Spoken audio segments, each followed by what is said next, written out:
when the case was called earlier in the morning, like my colleague said, there were some objections raised by the AG.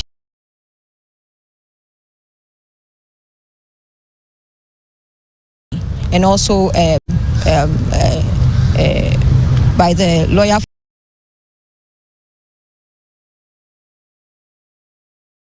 for Afenyo-Markkin. Sorry if I don't put the Speaker of Parliament.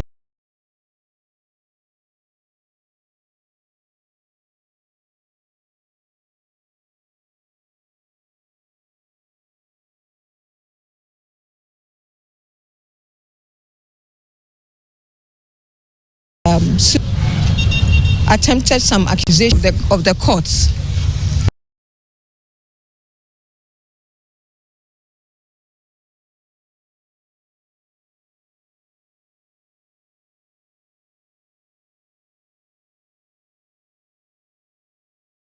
Of the suggestions were to be looked. Substantive case has not stood down the matter early.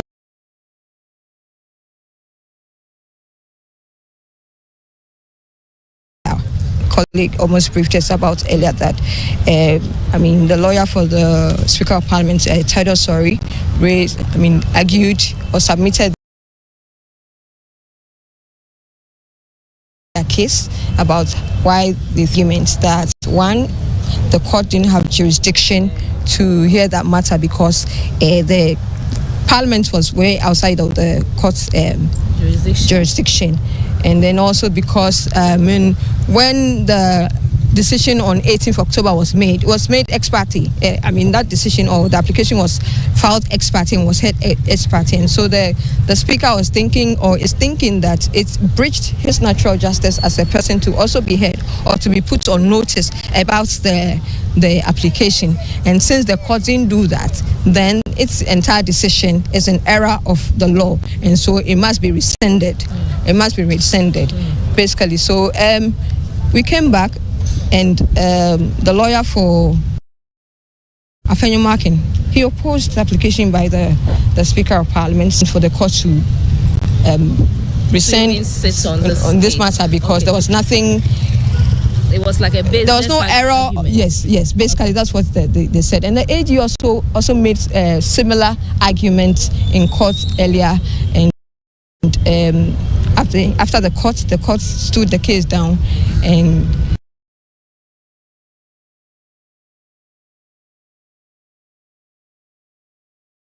has gone into chambers to deliberate over matters and then come. We bring all that to our listeners. But we observed that whilst sitting was going on or whilst the court proceedings was going on, we observed the judges retreating most of the time. Sometimes we thought they were going to adjourn the case and all that. But explain to us what would necessitate the panel of judges to retreat and go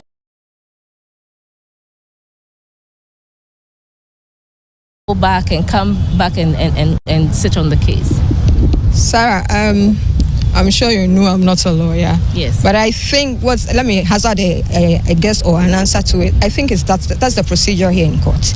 They hear the case, and if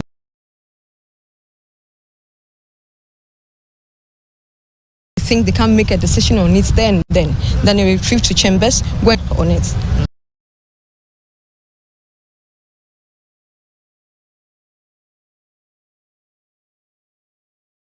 So basically that happened since morning. The substantive case as to whether the Supreme Court would rescind its decision as to staying the Speaker's decision to declare those 4 seats vacant has not even been heard, or it's not even started. What the argument has been so far since morning is the tone or the language with which the Speaker's countersuit or case was made to the court. And so as we heard or as we saw early on, the panel of judges have retreated to their chambers to decide on whether the case will be heard, the substantive case will be heard or adjourned today. So I'll be handing over to the studios and we'll come back to update you as and when we have new updates from the courts.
easy.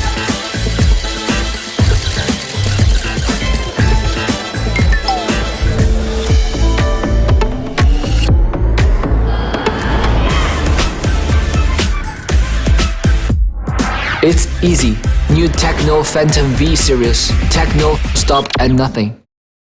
Show off your best skin with Nivea Nourishing Cocoa Body Lotion. Now with 5-in-1 Complete Care. The deeply nourishing formula prevents your skin from drying with precious cocoa butter and deep moisture for smooth and healthy looking skin. Step out in confidence with our most complete care from the world's #1 skincare brand.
Present your vision to connect with voters on My Turn on GTV. Election 2024, Ghana wins. This year, I want to make my candidate with my what? If we the dream or what? You don't know, say every year they easily take the number one spot, give you a favorite candidate. I just don't understand. How? I think I say it's the procedure where they take choose who go there the top. How they take give someone? They take give them a favorite. So then they you sure? You don't be the easy man. If you have. Yeah. Okay, what problem? My people. Yeah. Why? You have some more questions? Oh yes, boss man. We want to ask a question about the ballot paper positions.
Respectfully, my lords, civil motion number J5/36/Brassica Pay Limited.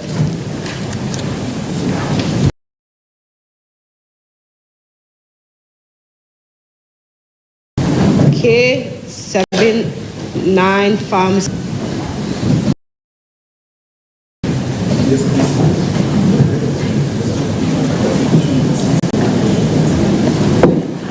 Respectfully, my lords, parties are absent.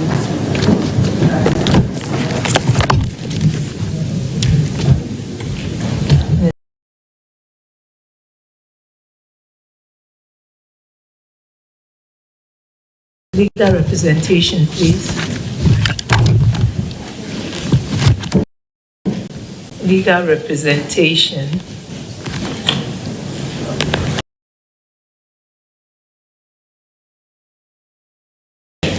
Last respectfully. Rosenberg. Adoko.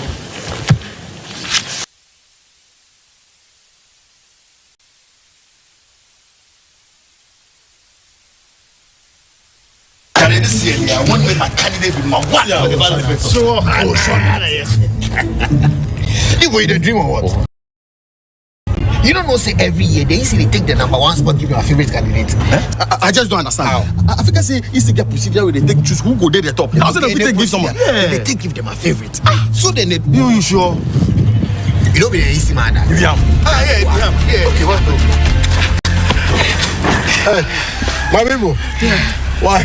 You have some more questions? Oh yes, boss man.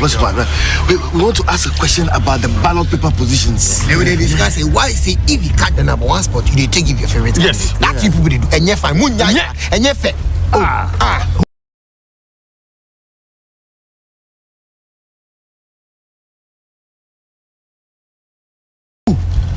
Yes. Oh yes. Don't get what they wanted from the beginning. Huh? Oh, okay. Yes. Do you know that some of them, they even produce adverts and jingles even before rounds of balloting? Look, in the first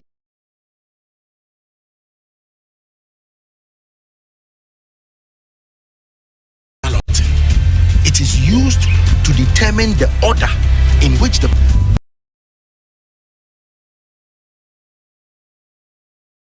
one is used to determine the position of the presidential candidate on the ballot paper. Do you understand? Yeah.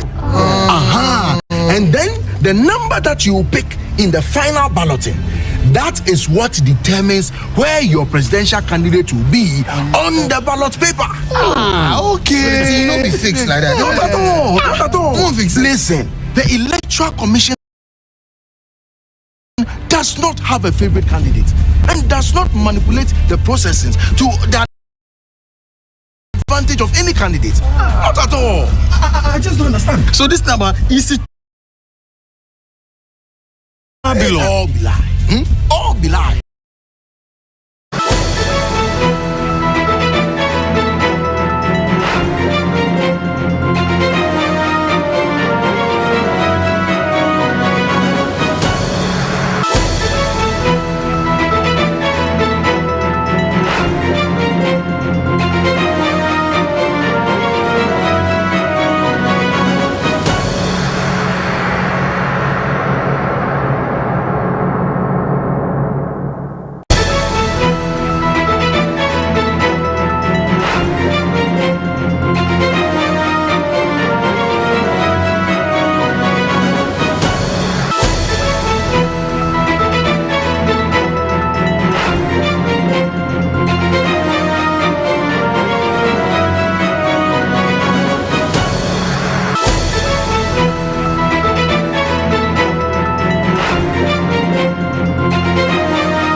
Of all the members of Parliament present.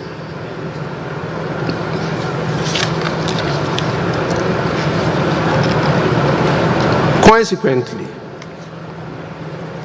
in view of the current circumstances, the fact that there is a question on the composition and constitution of Parliament, and having regard to the public interest and the exigencies of the state of affairs in Parliament, I will proceed to, in accordance with Standing Orders 59, adjourn the House indefinitely.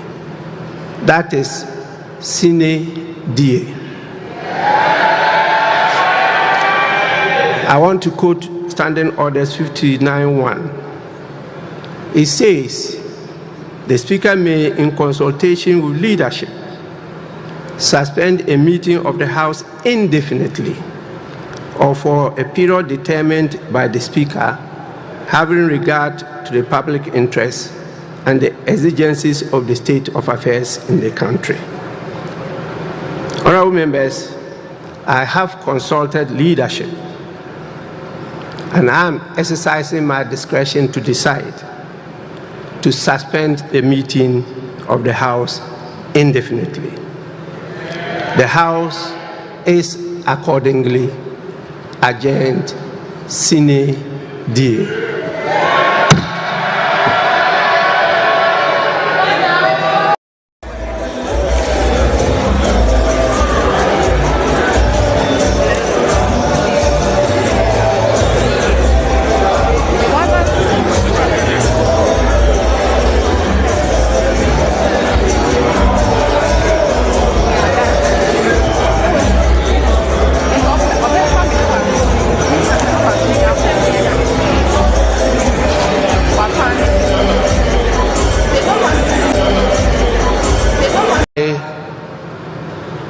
Article 104, the numbers are not sufficient for us to take decisions.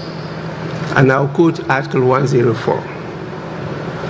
Article 1041 says, except as otherwise provided in this Constitution, matters in Parliament shall be determined by the votes of the majority of members present and voting, with at least half of all the members of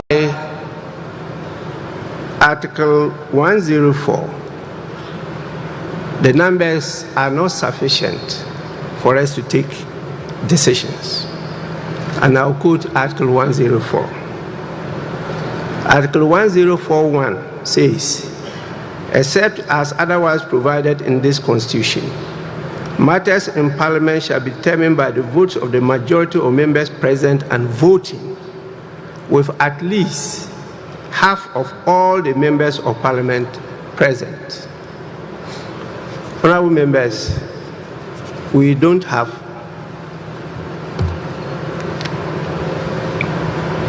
at least half of all the members of Parliament present.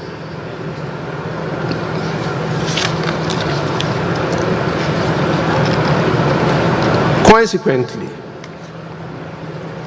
in view of the current circumstances, the fact that there is a question on the composition and constitution of Parliament, and having regard to the public interest and the exigencies of the state of affairs in Parliament, I will proceed to, in accordance with Standing Orders 59, adjourn the House indefinitely. That is sine die. I want to quote Standing Orders 59:1. It says, the Speaker may, in consultation with leadership, suspend a meeting of the House indefinitely or for a period determined by the Speaker, having regard to the public interest and the exigencies of the state of affairs in the country. Honorable members, I have consulted leadership, and I am exercising my discretion to decide to suspend the meeting of the House indefinitely. The House is accordingly adjourned sine die. The case of National Investment Bank, number 1. There's a Standard Offshore Trust Company, number 1, report at page 7, provisions in the rules we urge the court to follow arises from originating proceedings likely. So several. Secondly, the rules are mandatory, and the courts, and this same court says that when they are mandatory, they will be enforced. And finally, where the proceedings are originating in nature. But even if it were curable, which it is not, to entertain, the court lacked jurisdiction to entertain the matter, is to determine whether or not the seat of a member of parliament is vacant. That matter belongs exclusively to the jurisdiction of the High Court, with the membership of a person in Parliament, that belongs in the realm of the High Court, not this court. But I would want to emphasize the point that, admittedly, in every instance, they will regarding whether or not constitutional provisions, it won't make it a dispute properly invoking the original jurisdiction of the court. So whether or not there will be this matter, and in this matter have become vacant, those seats will be deemed vacant. But to go into and find out whether the facts establishing those circumstances in Article 97 have arisen or not. That the court had no jurisdiction, and that one claim of the Speaker relates to us not before the court. The court, the first defendant's ruling, which is on any judicial, is the trial expression. Says execute the judgments of courts. The Speaker's ruling is not executed for purposes from the plain applications. High Court. Here, there is sub-rule 3, or when having should be the sub-rule, despite that the delay caused, we are 40. He got a motion for bringing an opportunity on that Monday. However short of that, we fed the rules of natural justice within an hour, directed and practice. Barclays Bank in Ghana, 1998-97.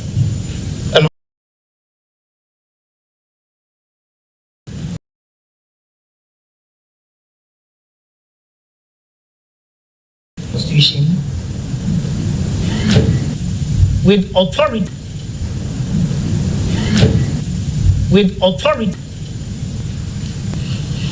ground 22 of our justification and 22 of our affidavit.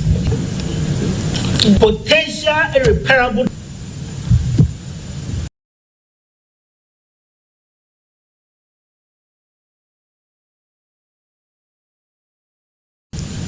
and this action was to commence in the ordinary way. Lord 8 of CI 47.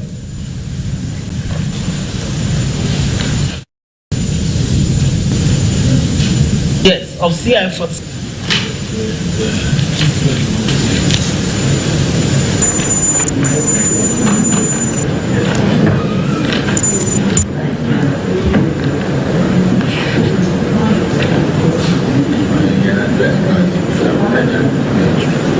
Lord, the point we seek to make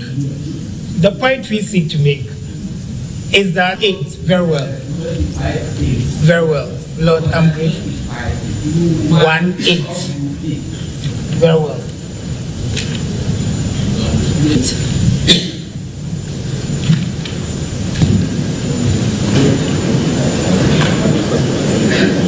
You don't have CI 47 there? Then can you move on? I'm telling you, Order 25, Rule 1, your time is up. Of urgency, dispatch response. Any mischief, the fact that we now and its dissolution. My Lord is the only court. So regardless of the fact that it's not stated in the rules of the Supreme Court, my Lord, nothing and nothing raised, my Lord, Constitution to make appropriate giving effect or enabling effect to a declaration.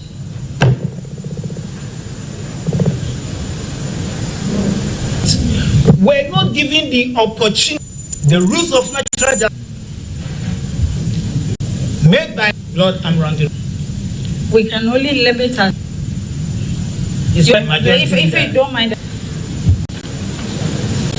Very well. That Lord all said and done, has not reached any procedure of any substantive law, but granted without Rule 79 and Order 81. No, Rule 79 of CI 60. I'm grateful. And below, whether executable or non-executable, is not far-fetched on the scope. Far-fetched on the scope.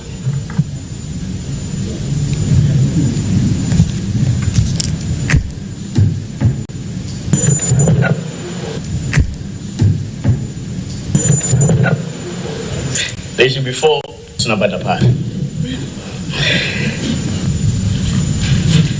to the laws governing the jurisdiction of the court. The court challenge the decision of the court violates the 3 clause 1.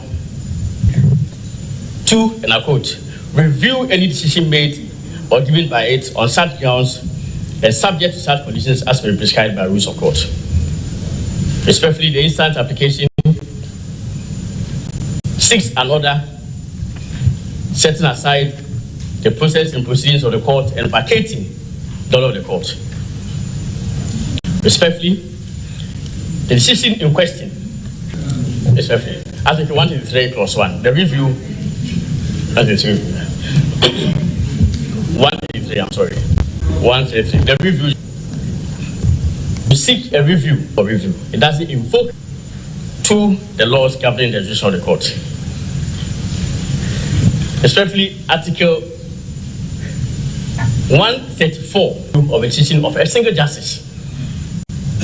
Indeed, the decision in question was not by a single justice. But the point I seek to make is that whenever a decision of the court is being sought to be reviewed, Constitution, and this is not, especially second point we make, with the defendant constitutes a basis for a setting aside that, I'll just be quick about it. The court has no jurisdiction to entertain the suit before the court. The court has no jurisdiction to stay execution of a ruling of the Speaker of the Parliament of Ghana. Respectfully, paragraphs 12 also read paragraph 12. So the words used in that have no disputed meaning, and no basis exists in the processes filed for assuming that there's dispute. Then paragraph 13 says the words used in the provisions of Article 97 clause 1 should be elected to Parliament to join a political party or to become an independent member of Parliament, or where a member of Parliament elected as an independent member of Parliament joins a political party, they shall 29 to 32 of the affidavit in support. And again, they constitute substantive defenses to the action. Honorable Attorney General, you know you have 10 minutes. The 19th Constitution of the Republic of Ghana government is expected to overstep its bounds. The same is repeated in other parts of the affidavit. So the point I make respectfully is that does not invoke the decision of the court, because in the view, the filing of an application to set aside the rates on that basis. Indeed, the grounds for such a contention, that issue is actually one of the issues set out by the second defendant for determination. The second defendant does the Attorney General filed issues for determination in this matter, and those are issues raised in for determination by the court. Respectfully, indeed, the application completely misunderstands and misconceives the Supreme Court's original jurisdiction. And I made the point that, indeed, the court would notice that Article 2, Clause 1 of the Constitution constitutes the principal mechanism, with all respect, for enforcing the Constitution. And in examining Article 2, Clause 1, I pray the court not to look only at the article, but to even read it with Article 3, Clause 1 of the Constitution. Article 3 of the Constitution, Article 3, the whole of Article 3 of the Constitution, imposes a duty on all citizens to defend the Constitution at all times. Respectfully, there is no better mechanism for defending the Constitution by seeking an interpretation of the Constitution whenever a provision of the Constitution is in contention or a controversy has arisen in respect of that provision. Clearly, the meaning of Article 97, Clause 1, paragraphs J and H as advanced by my learned friend, Counsel for Defense Defendant, on which he says are clear, have been contradicted by the plaintiff in this case. And indeed, I have also duly filed a similar case in it, and total trouble case for a controversy. But indeed, my respectful submission is that indeed it will be a recipe for chaos, lawlessness, and a danger to the security of the state for a person to contend that merely on account of his own understanding of the Constitution, which he says are clear, a writ issued duly invoking the decision of the Supreme Court has to be set aside. That would be the basis for lawless conduct. And this honorable court owes a duty not to encourage him. I'm fortified in this proposition by the locus classicus on the matter to forward an Attorney General reported in 1980 Grand Law Report at page 637. And where the Supreme Court stated clearly that whenever a controversy has arisen in respect of a provision of the Constitution, it is a basis for the invocation of the court's original jurisdiction. Respectfully, the points I make today are not points being sought to be established today. They are matters that have been long established since 5-0 of the provision. And indeed, it was also a controversy regarding a decision by Parliament. Parliament had actually made a decision to subject the Chief Justice of the Republic to vetting. The Chief Justice had also even acceded to that process. The Supreme Court said that, notwithstanding the Chief Justice's decision, insofar as that decision was unconstitutional, it could form the side matter of the original decision of the Supreme Court. But indeed, the court stated that there's a controversy regarding the status of the incumbent Chief Justice, the determination of which depends upon an interpretation of the Constitution, Clause 1 of Article 118. The court has jurisdiction to entertain the issue raised by the plaintiff's writ, and the plaintiff is thus properly before the court. And respectfully, the court were defendants, and therefore the writ which mentioned some members of Parliament, there must be a demonstration of an interest in them. There's no such thing as that. Indeed, the plaintiff, with all respect, could have omitted reference to any member of Parliament and have just stated a question for determination by the court whether upon a true and proper interpretation of Article 97, Clause 1, paragraphs J and H of the Constitution, and the court would have been seized with jurisdiction. First defendant makes reference to an alleged denial of the right to a hearing, auditory pattern, or even envisages such a procedure, and there cannot be a denial of any natural justice, right to natural justice, in the court entertaining an application of the right to a hearing. Then indeed the court ought to scrap from its procedures and rules motions ex parte. This submission,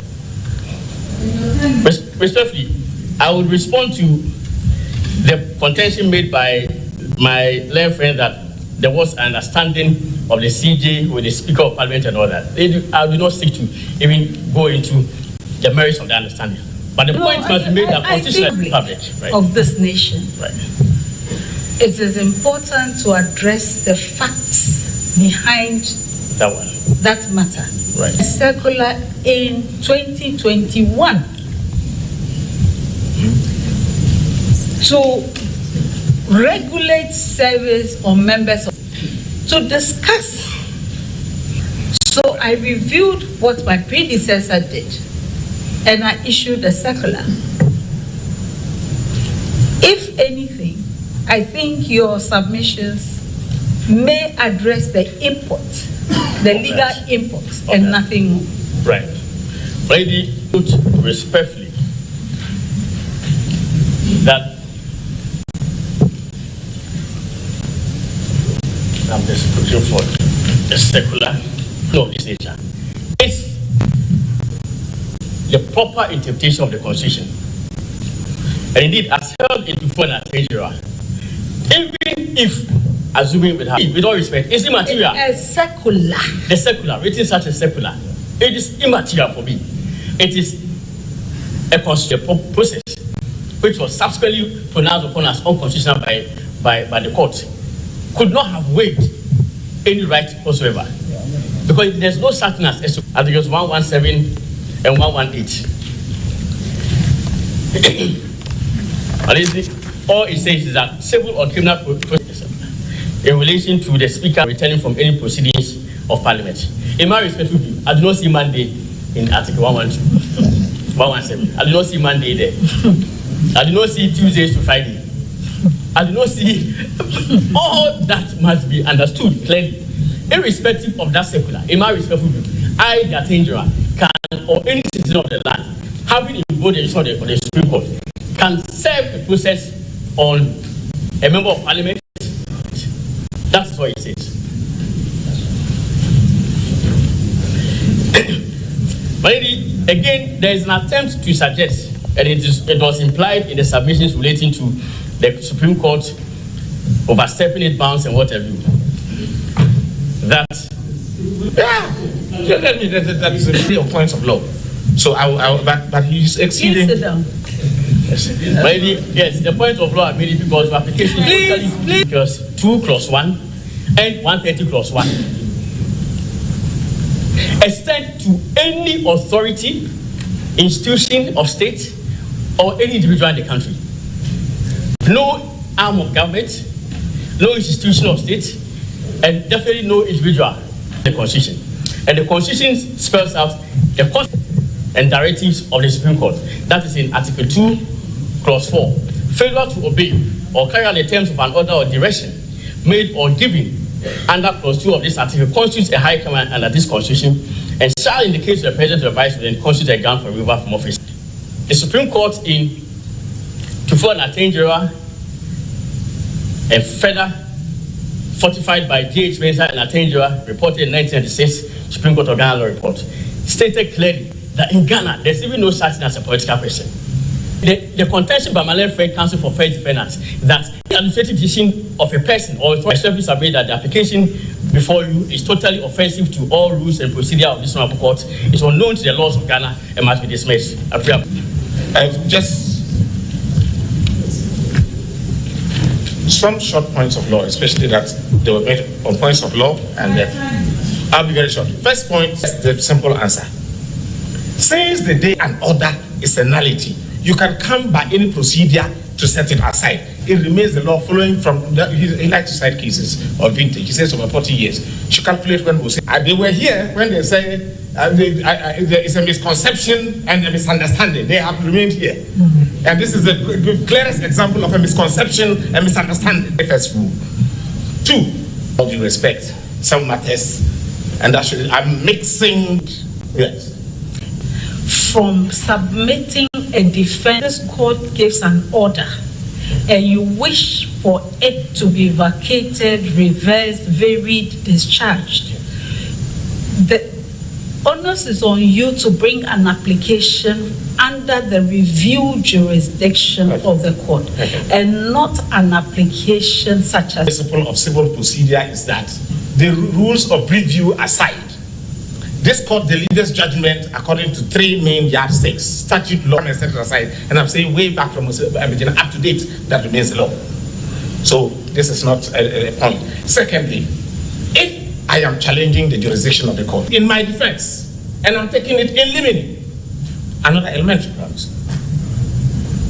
Now let me just deal with the Article 2(1) point tendrously said the court to determine a membership of Parliament. They also come under Article 2(1), but the court has always said that yes, if there's anything about the fact that the matter is within... Your 1 minute is up. Well, there are other cases. More recent vintage, they all say clearly that that would not be a reason for the court to entertain jurisdiction. And as for the circular, my Lord, the Chief Justice must have had reason to issue it, and he knows what to do. He should come and declare it unconstitutional. That's the point. You are done. I'm done. But if my time was up anyway.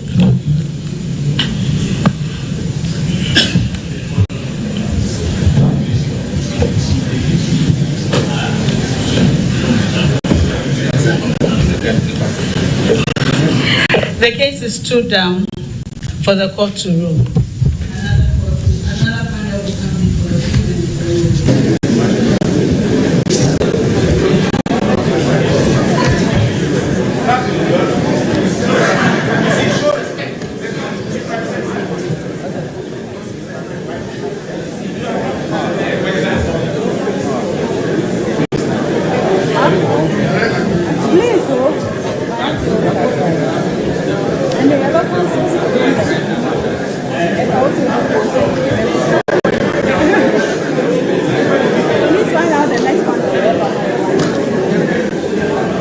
A very loud noise. No, but I really appreciate it. I think it's really good. Tell them to switch it off. Tell them to switch it off. Please now, hurry up. They should switch it off because why is human whilst we are going to do another thing?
TV. The court proceedings here at the Supreme Court, and we all know the issues at stake since 9 a.m. This whole matter is about the Supreme Court's decision to stay proceedings in Parliament with regards to the 4 vacant. What has happened so far? Currently, we are being told the court has stayed its sitting to deliberate on what submissions they received so far all morning. But my 2 colleagues here would help me to understand what happened in the court further. But before I do that, I'd like to go to my colleague Augustus to probably update us how this whole case started from Parliament, and today we are here at the Supreme Court for interpretations of the law. Augustus Akwe, I mean, for a layman out there, they only know that whenever there's a case in Parliament, you hear the views of the majority and the minority. But today, we are all at a loss as to whether who is the majority and who is the minority. Tell us how this case started. Now, when it comes to Parliament, they deal basically with numbers, because there is one candidate, because opponent member and a number up. Yes, and so the 2020 election, he was then a sitting NPP. So he came on the ticket of the NPP in the 7th Parliament, but he filed as an independent. This man was sponsored by us to enter your Parliament. He has ceased to exist with us. And so based on that, then Speaker Professor Mike Eronoke declared his seat vacant. And the NP, Mwakwesi actually stayed outside sittings of Parliament till then former minority leader and MP for Tamale South, Haruna Idrisu, leader of the NPP caucus, Alexandra Afenyo-Markkin, that he intended to pray the Speaker to declare 4 seats vacant, and to whom Kojo Asante had all filed as independent candidates, though they were MPP sitting members of Parliament. Then there is Amenfi was planning to contest as an independent candidate, and so that was the Mr. Afenyo-Markkin also noted that he intends to go to the Supreme Court, would mean he has to vacate the seat because the Constitution is not clear on that, and the Supreme Court is the interpreter of the Constitution. So that is what but probably based on the precedents that had happened to the Speaker at that time in 2020 to declare the seat vacant. But in this case, he was the leader of the caucus, and none of the members on his side who were going for independent had told him that they intended to go. They intended to leave the caucus, and so for him, whilst this deliberation was going on, the leader of the NDC caucus, Dr. Kesalato Forsen, raised a statement on the floor to note that these were the pending issue. The Speaker, he was praying the Speaker to declare those orders, and it's also governed by precedents. Yes. And so sometimes issues might not be in plain ink on paper, but because there might have been an incident where a former Speaker had ruled on the matter, they would be guided by that precedent. And so Dr. Atuforsen was fortified by that precedent in 2020, after which court's interpretation. Now, already remember that he had filed a notice to the court, or he had prayed the court to look at the substantive matter of interpreting. And since the new matter had arisen for the court to stay execution of the sentence was to be heard. So that is what served Parliament, i.e. the legal office of Parliament, the ruling it had made that the Speaker should stay that execution. After the court served that ruling, the Speaker has also had made a counter application to the court that the court doesn't have jurisdiction in such a matter. So that is what we are listening to this morning. Earlier on, the counter suit the Speaker had made a court as in the court not having the locus to deal with that matter. And so that preliminary objection was also to these matters, and she's our court correspondent. I mean, we've all been monitoring proceedings on air since morning, and we've seen Thaddeus Osori on his feet most of the time trying to make a case or defend a case. Explain to us, as a layman, what has happened in Parliament, in the courts today. Thank you, Sarah. So basically, this is what happened in court today. Today's hearing or sitting is to hear the matter that the Speaker, Honourable Speaker of Parliament, has brought before the court for the court to rescind or revise. My colleague explained earlier. So when the case was called earlier in the morning, like my colleague said, there were some objections raised by the AG and also by the lawyer for Afenyo-Markkin. Sorry if I don't put the Speaker of Parliament attempted some accusation of the courts of the objections were to be looked. Substantive case has not stood down the matter earlier. Colleague almost briefed us about earlier that the lawyer for the Speaker of Parliament, Thaddeus Osori, argued or submitted their case about why the arguments that one, the court didn't have jurisdiction to hear that matter because the Parliament was way outside of the court's jurisdiction. And then also because when the decision on 18th October was made, it was made ex parte. That decision or the application was filed ex parte and was heard ex parte. And so the Speaker was thinking or is thinking that it's breached his natural justice as a person to also be heard or to be put on notice about the application. And since the court didn't do that, then its entire decision is an error of the law, and so it must be rescinded. It must be rescinded, basically. So we came back, and the lawyer for Afenyo-Markkin, he opposed the application by the Speaker of Parliament for the court to rescind on this matter because there was nothing. It was like a business. There was no error. Argument. Yes. Basically, that's what they said. And the AG also made similar arguments in court earlier. And after the court stood the case down and has gone into chambers to deliberate over matters and then come. We bring all that to our listeners.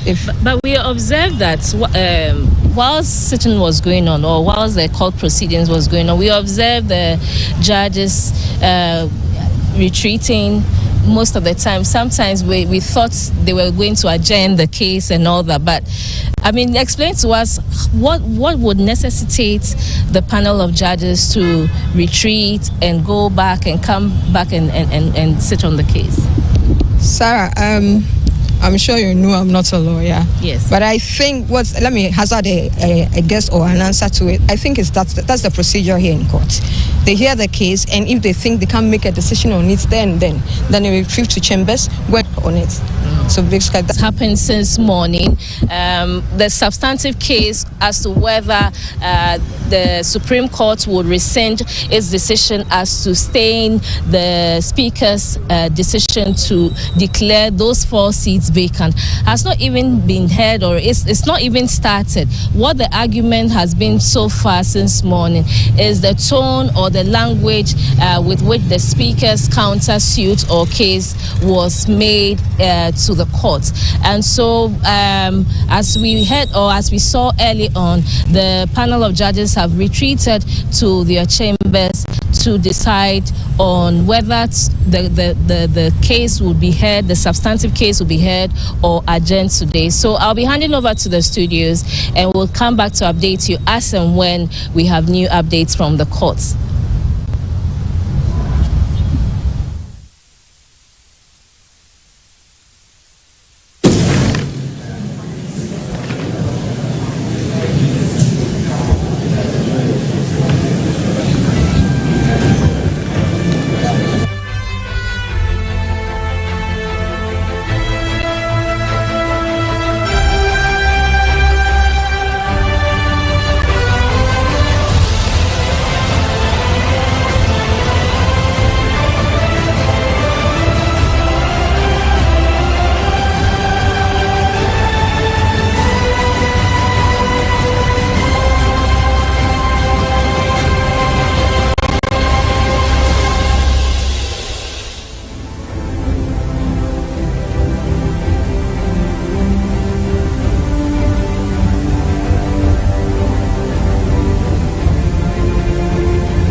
high crime under this constitution, and shall, in the case of the president or the vice president, constitute a ground for removal from office under this constitution. 5.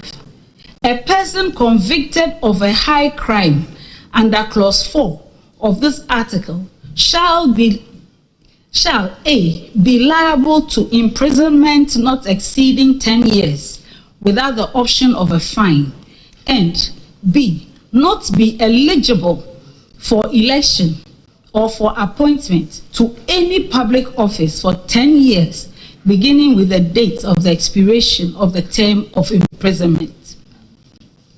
From the above, it can be seen from the very first page of the 1992 Constitution that the most fundamental and hallowed right of every Ghanaian that the 1992 Constitution gives and jealously guards is that when anyone, including the president and vice president, is embarking on an act, on any act that violates any provision of the Constitution, or if anyone is of the considered opinion that any law or rule enacted by any legislative body breaches the Constitution, that person can run to the Supreme Court for enforcement of the Constitution. That person does not even need to be directly affected by that act or law.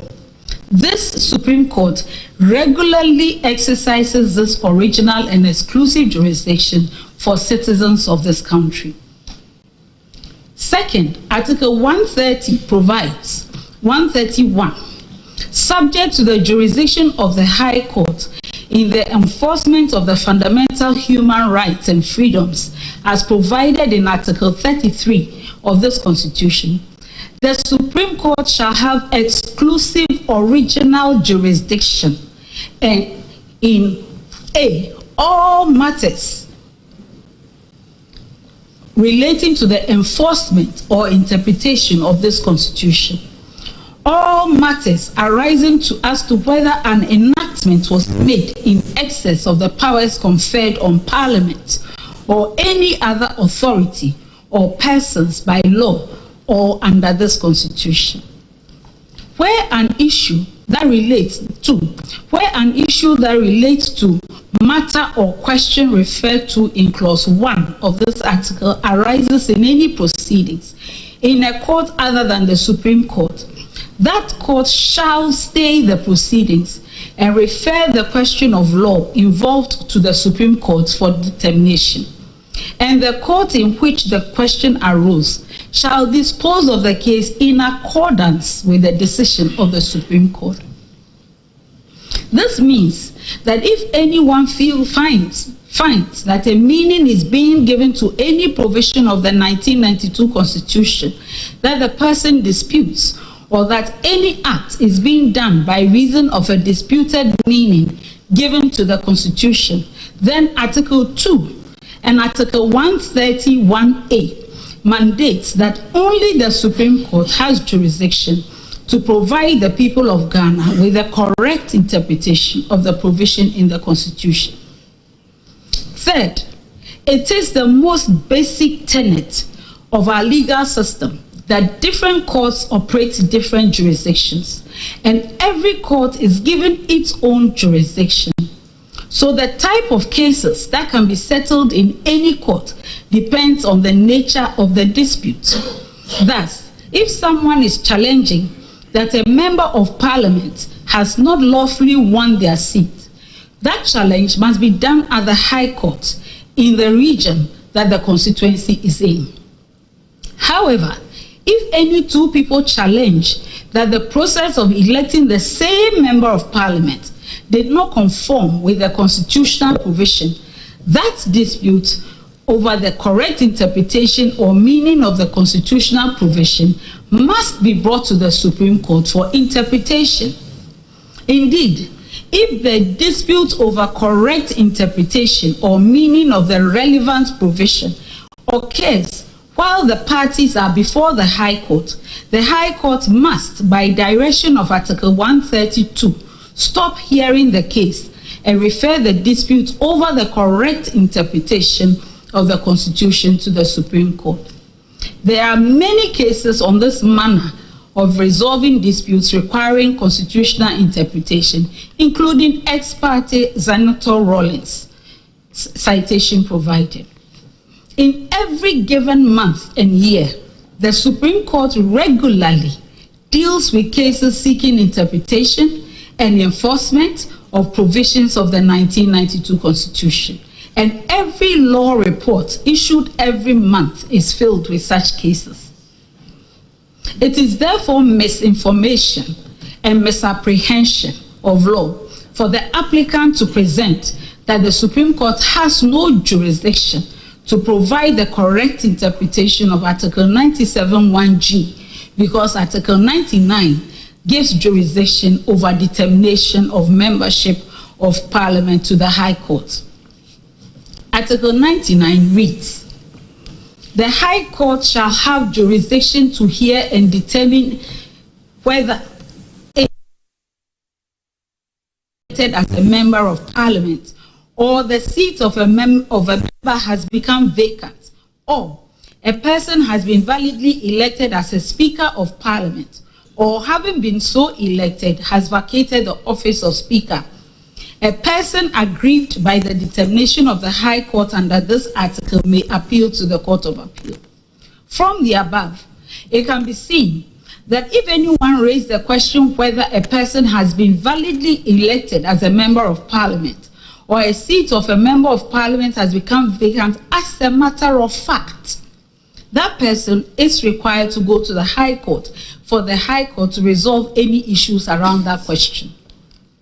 In the instant case, the records brought to the Supreme Court submitted that the question was raised on the floor of Parliament that by filing nominations to contest as independent members of the 9th Parliament, members of the 8th Parliament should be deemed, by reason of the meaning of Article 97(1)(g), to have vacated their seats in the 8th Parliament. Thus, the vacation of seats is not a matter of fact from death or resignation or notice by the parties themselves to Parliament.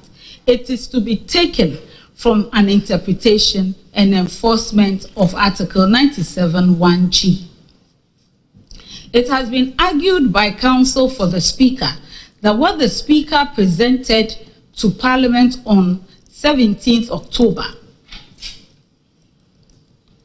did not constitute a ruling that was executable or amenable to the controversy raised in this suit.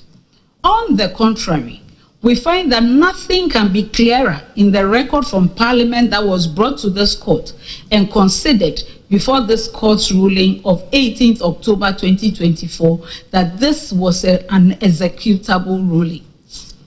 The Speaker's ruling is headed, quote, "Formal communication by the Speaker."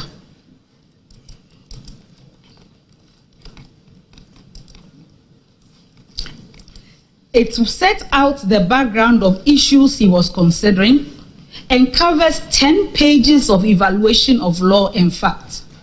He concluded by declaring that, quote, "The MPs cannot be allowed by law and my good self to continue to pretend to be representing people that they do not believe in and have no loyalty for in this House any longer.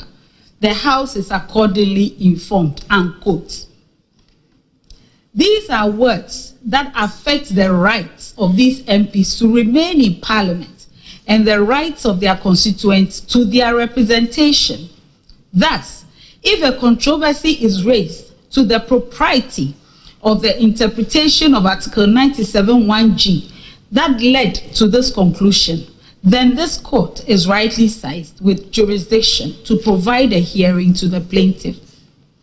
According to the plaintiff, the Speaker's interpretation of Article 97(1)(g) was wrong because he, the plaintiff, also interpreted Article 97(1)(g) as affecting members of Parliament who wanted to change party affiliation. He also interpreted it as affecting the status of parliamentarians in the next parliament, and not while sitting in the 8th parliament.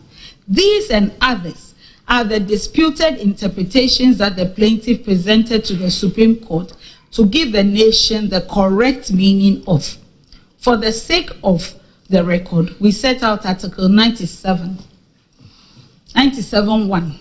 A member of parliament shall vacate his seat in parliament upon a dissolution of parliament, or if he is elected as Speaker of Parliament, or if he is absent without permission in writing of the Speaker and he is unable to offer a reasonable explanation to the Parliamentary Committee on Privileges from 15 sittings of a meeting of Parliament during any period that Parliament has been summoned to meet and continues to meet. Or D, if he is expelled from Parliament after having been found guilty of contempt of Parliament by a committee of Parliament, or E, if any circumstances arise such that if he were not a member of Parliament would cause him to be disqualified or ineligible for election under Article 94 of this Constitution. Or F, if he resigns from office as a member of Parliament by writing under his hand, addressed to the Speaker. Or G, if he leaves the party of which he was a member at the time of his election to Parliament to join another party, or seeks to remain in Parliament as an independent member. Or H, if he was elected a member of Parliament as an independent candidate and joins a political party. 2. Notwithstanding paragraph G of clause 1 of this article, a merger of parties at the national level sanctioned by the party's constitution, or membership of a coalition government of which his original or political party forms part, shall not affect the status of any member of Parliament. Now, clearly, with the disputed interpretations alleged in the plaintiff's statement of case, even if the parties had gone to the High Court under Article 99, the High Court would have been compelled by Article 132, as happened in the case of ex-parte Zaneto Rawlings, to refer these contested meanings to the Supreme Court to determine the correct interpretation. It is therefore disingenuous and wrong, including being an act of disinformation, for the argument to be presented that the jurisdiction of the Supreme Court could never be invoked to determine a constitutional interpretation because of the High Court's jurisdiction to hear and determine disputes on elections and vacation of seats of members of Parliament under Article 99. Our clear view is that Article 99 gives the jurisdiction to hear cases involving questions on validity of election or vacation of seats of a member of Parliament and the Speaker. It does not in any way take away the jurisdiction of the Supreme Court to interpret and enforce any provision of the Constitution, including Article 99 itself. We have considered the objection to the procedure used to serve the Speaker because of the administrative circular of the Chief Justice in 2021 and 2024.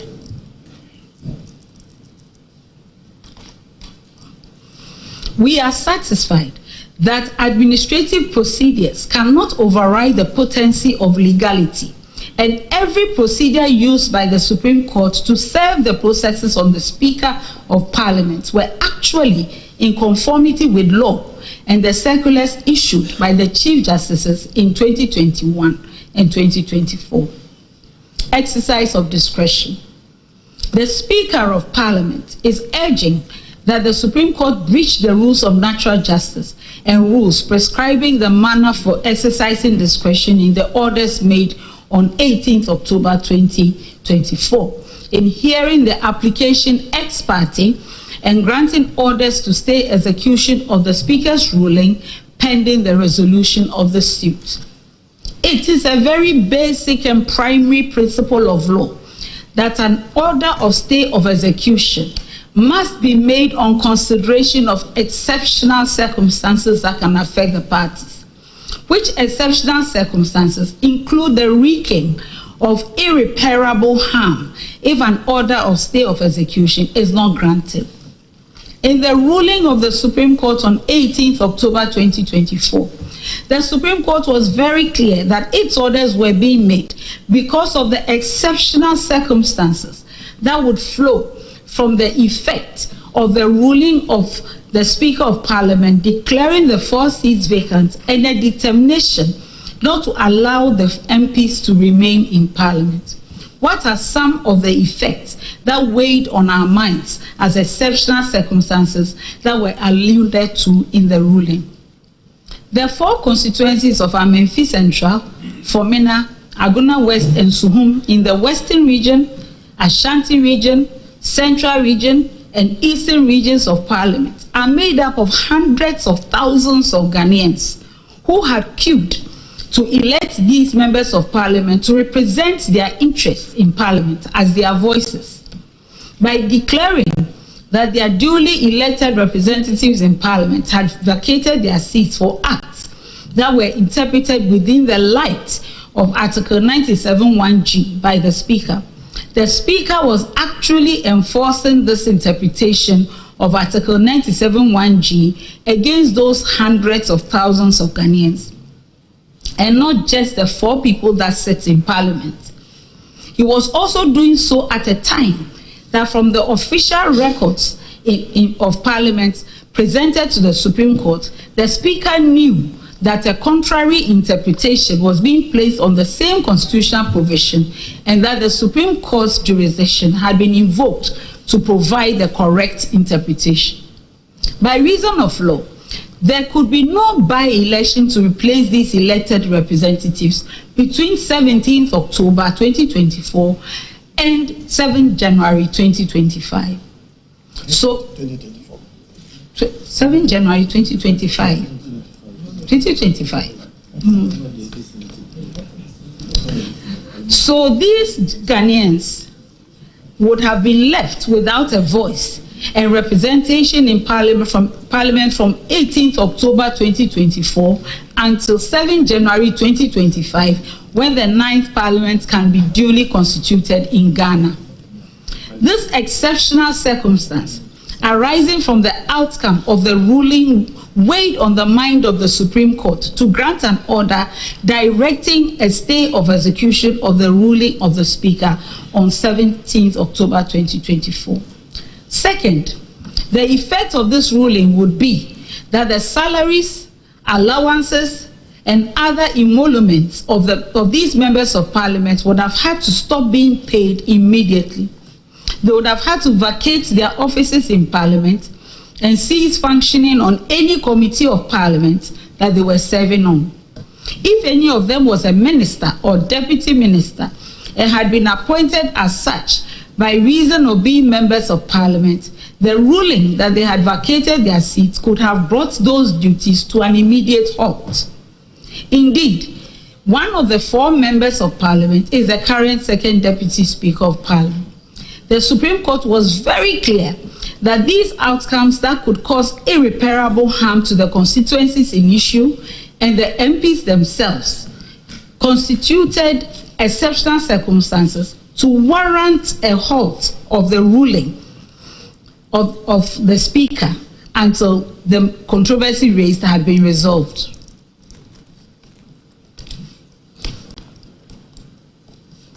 The consideration of these exceptional circumstances was clearly spelled out in the ruling of 18th October 2024.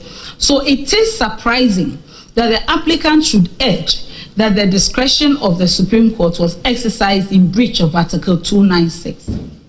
So why did the Supreme Court grant orders after hearing this application ex parte or without notice to the Speaker of Parliament? Once again, the ruling stated the reason clearly. The official records of Parliament for 17th October 2024 was placed before the Supreme Court as an exhibit. The record showed that the processes of court had been served through the legal department of Parliament, and this had been brought to the notice of the Speaker. He bantered extensively on this information with the plaintiff on the floor of Parliament. And the Speaker's only reason for choosing to quarrel with the summons from the Supreme Court, an application for injunction to restrain him from ruling on a matter premised on interpretation of Article 97(1)(g), was that as Speaker, he was only supposed to be served with court processes on Monday. This is an unfortunate interpretation of the first column of the circular referred to, because this circular provides for the Speaker of Parliament to be served personally on Mondays and through the legal department of Parliament on any day.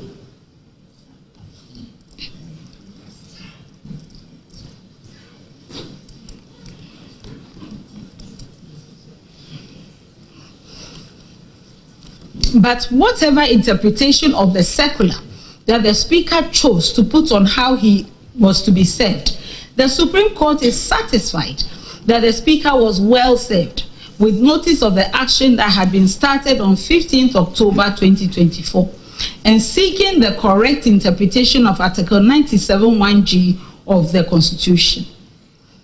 He was well served before he delivered his ruling on 17th October 2024 that would lead to the exceptional circumstances enumerated herein.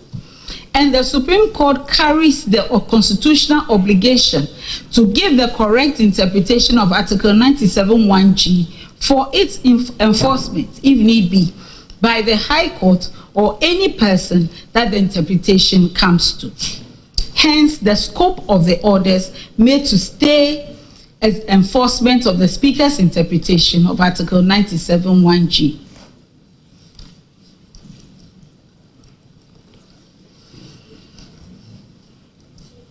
Grant of orders beyond 10 days. The Speaker's lawyer urges that because of Order 25 Rule 1(8) of the High Court Civil Procedure Rules 2004 CI 47, that enjoins high courts to grant injunctions and other preservation orders for 10 days in the first instance if heard ex parte and without notice to one party summoned before the court. The Supreme Court was also enjoined to grant the ex parte order for 10 days as a matter of rules and practice. This is a submission that fails to appreciate the import of Article 2.2 and 2.3 and 2.4, which guide the Supreme Court when dealing with a constitutional matter such as this. We will quote again Articles 2.2, 2.3, and 2.4. The Supreme Court shall, for the purposes of a declaration under Clause 1 of this article, make such orders and give such directions as it may consider appropriate for giving effect or enabling effect to be given to declarations so made.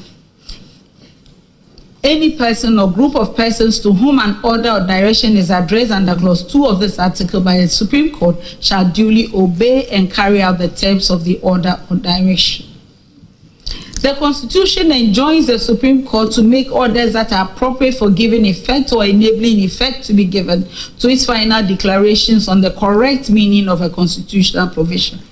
And the Constitution is so serious about ensuring the obedience of such orders that it creates the offense of high crime for failure to obey such orders in Article 2.4. Not even the President and Vice President are exempt from obeying the orders of the Supreme Court when they are made to give effect to its duty to prevent a violation of the Constitution. Because of the irreparable harm to the constituencies made up of hundreds of thousands of Ghanaians who would have lost their MPs without the option of a by-election, and the irreparable harm to the MPs who would have lost their seats in Parliament in these last few weeks to the 7th December elections, if the meaning put on Article 97(1)(g) by the Speaker was enforced without a clear determination of the disputes around it, this court found it expedient to compel the parties to allow an early hearing rather than make an order that would last only 10 days. This is the reason for the Supreme Court's orders abridging the 14 days allowed for defending a constitutional action through a statement of case and directing the parties to file their respective statements of cases within 7 days and present the issues for resolution immediately thereafter. If the parties had complied with the court's orders, this would have taken all of the 10 days the applicant urges an ex parte order ought to last. Compliance would also have enabled this court to dispose of this case by this week including the question of whether the suit is competent in form or the jurisdiction of this court has been properly invoked. It is important, and the question of whether the jurisdiction has been properly invoked is different from whether the jurisdiction exists. It's a different legal question. It is important to place on record that both the plaintiff and the Attorney General have complied with these orders, and this court is able to complete hearing of this suit if the Speaker chooses to file no processes. For the above reasons, the application is refused. Lord, we are extremely grateful. Ask the court, please, Ismail. So, Mr. Grateful. So, Mr. Sorry, will you be filing anything, or should we hear without you? Oh no, I don't have instructions on that matter, but especially so that if my lady looks at the affidavit that I filed, I said the order was served on the Speaker on Monday, so he has 7 days. I'll speak with him, draw his attention to the court's ruling, and then. So it was served on him on the order was served on him on Monday. Last Monday. Monday was 29th? No, last Monday is the 20th. Monday, just about 2 weeks ago. Wait. No. On the 20th. It was served on the 20th. On the 20th? No, and today is the 21st. It was 21st. So he's gone past the 7 days? No, but if he's served with the order on that specific date, telling him to file within 7 days, it takes effect from the date of service. That is my understanding. So he was supposed to file by 28th?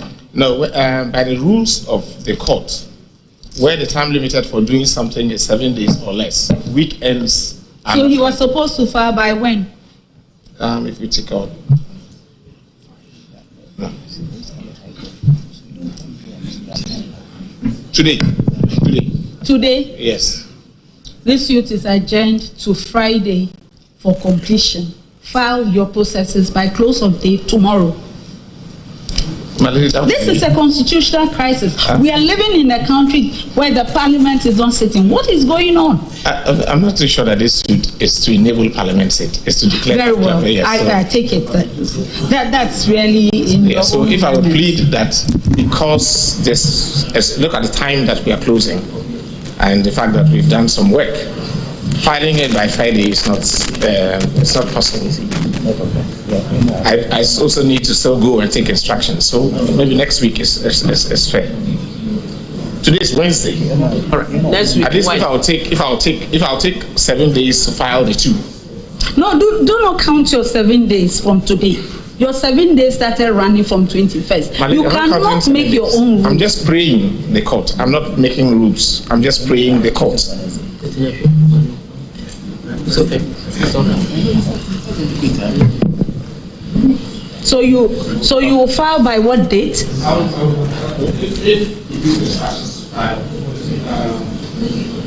By Monday. By Monday. No.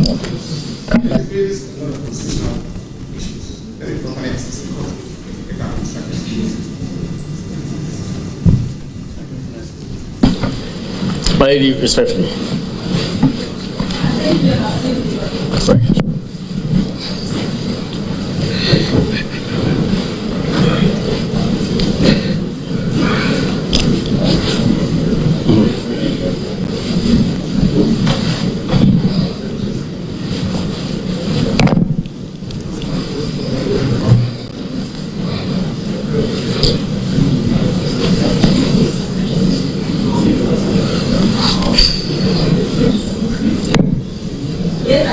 Yes, but respectfully, there are 2 points that arise out of my reference and brief submission to the court.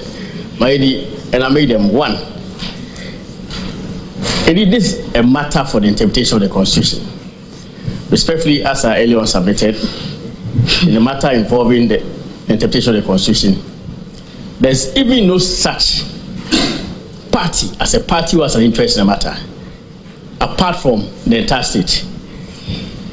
Respectfully, it is not for nothing that the Constitution makes the Attorney General the defendant in all actions involving the government, an arm of which is Parliament. So my submission is that in the Constitution. In the Constitution, yes. In all constitutional actions, the Attorney General is required to be the defendant. To be a party. Yes, to be a party. And respectfully, the point I'm making is that indeed the reluctance, with all respect, of the first defendant. Can we get to know the objective? Right. That first and foremost, if the first defendant is unwilling, with all respect, to file processes to enable the court to complete the case by Friday, my submission is that the first defendant is not even a proper party to the proceedings before the court, and his absence will not derogate from the court's ability to proceed with the hearing of the matter. Because he, the first defendant, has no personal interest in the proceedings before the court. Indeed, it is even improper for the first defendant to have been joined to the action. The proper defendant should have been only the Attorney General. The second submission I make is actually linked with the first. Especially if a party who is a public officer is joined to a constitutional action involving the Attorney General, that party, if the court allows it, will have to procure services lawfully. My submission is that even counsel for the first defendant has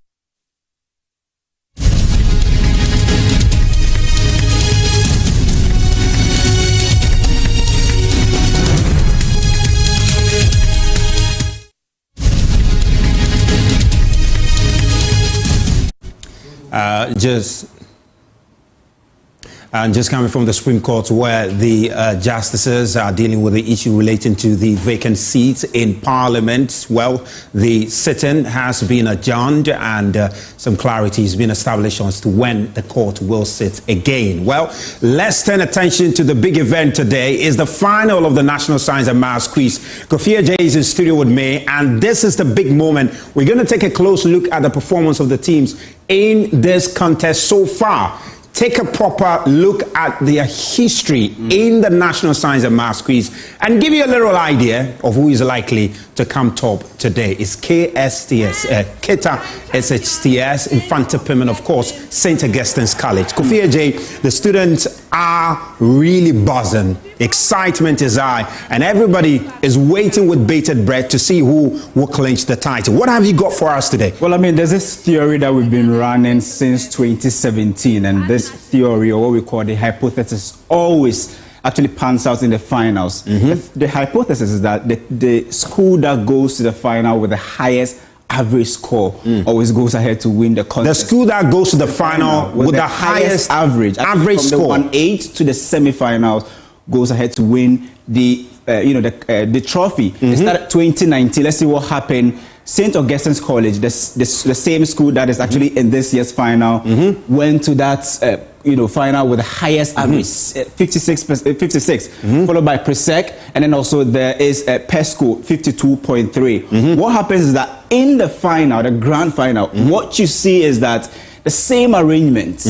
Just look at it. St. Augustine, we have Presec and then also Pesco, the same arrangement in 2019. Let's go to and to break this down a bit more closely is that what you're showing us here is that the team that had the highest score from the quarterfinals to the semifinals since at least 2019 have gone on to win it. Yeah, good. I mean, the school that has the highest always goes ahead to win. The same thing. So in 2019, St. Augustine's won it because they had the highest score from the quarterfinals. 2020, same story. Started with Presbyterian boys. They had the highest, 58 points. Article 104. The numbers are not sufficient for us to take decisions. And I'll quote Article 104. Article 1041 says, except as otherwise provided in this Constitution, matters in Parliament shall be determined by the votes of the majority of members present and voting, with at least half of all the members of Parliament present. Honorable members, we don't have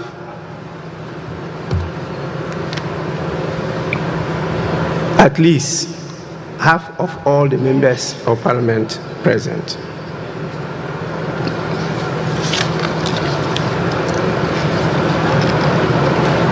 Consequently,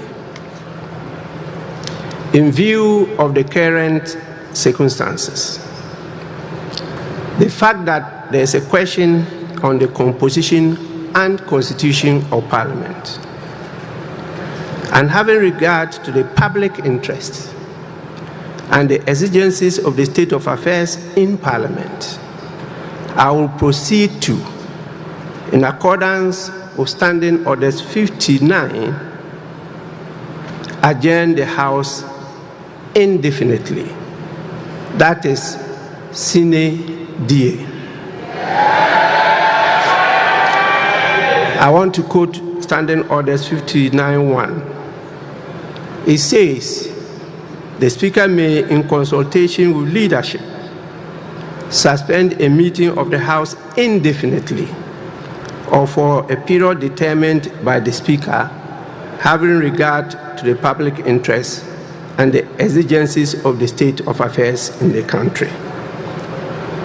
Honorable members, I have consulted leadership and I am exercising my discretion to decide to suspend the meeting of the House indefinitely. The House is accordingly adjourned sine die.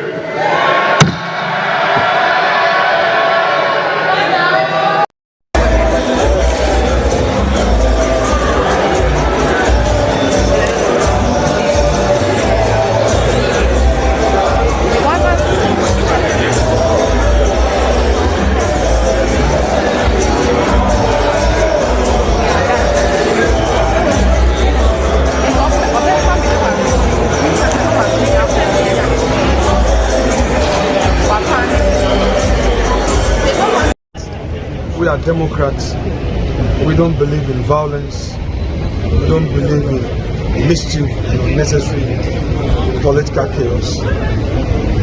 We came to court believing that the court will do right, and indeed the court has just done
Decisions on the substantive suit will be taken by the substantive panel, which will sit in the next few minutes. The court will rise. All rise.